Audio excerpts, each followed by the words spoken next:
All right, so you see that the areas are the same and you have to figure out the length of one of the sides of the square.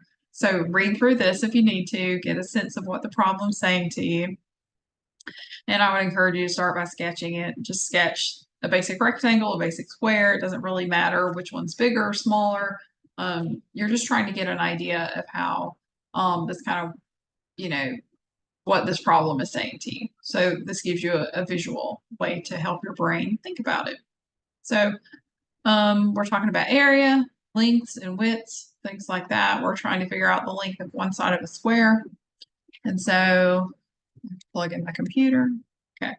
So I don't know how long either one of them are or how wide, but think about what you know about a square. A square is the same length all the way around, right? Each side is the same length.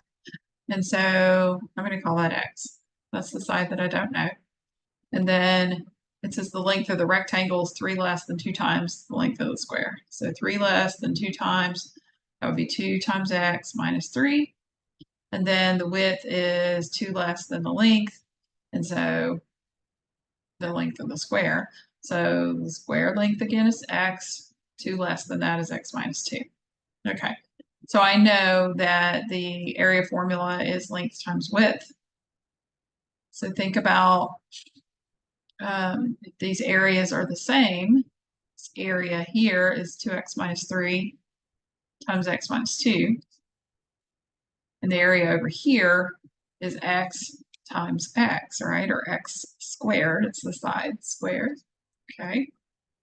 So let's see if we can do some solving here. That's the equation. If that's what you needed to do or needed to check and see if you were on track, then you may be able to stop there. And that is great. If not, let's keep going. So I'm going to distribute to kind of figure out what this is more simplified, I guess. So 2x times x is 2x squared. And 2x times negative 2 is negative 4x. Negative 3 times x is negative 3x. And negative 3 times negative 2 is positive 6. All right, let's see. That's 2x squared minus 7x plus 6 equals, and I'll bring down this x squared. Okay, so I really need this to be equal to 0 so that I can either factor it or use quadratic formula. So I'm going to subtract x squared from both sides. And I'm going to take this over here so we have a little more space. That's an arrow. So 2x squared minus 1x squared is just 1x squared. Minus 7x plus 6 equals 0. Okay, so at this point, you can either factor or use quadratic formula. This is going to factor pretty simply, so I'm going to do that. Things that multiply to give us positive 6, but add to give us a negative 7. So negative 1 and negative 6 would work here. They add up to negative 7. They multiply to be positive 6. So think about each factor. Set equal to 0. This is telling me one solution is positive 1 and another solution is positive 6, right? 1 minus 1 is 0. 6 minus 6 is 0. So that doesn't mean these are the two answers. It means they could be. These are solutions to this equation.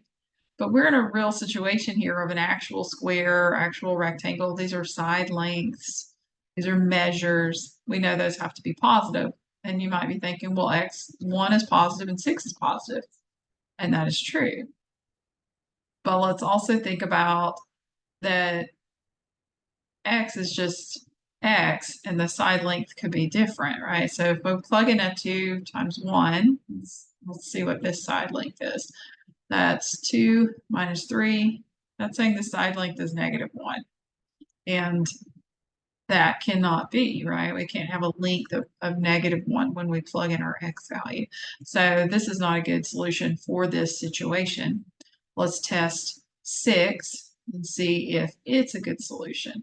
So 2 times 6 minus 3 is 12 minus 3, which is 9.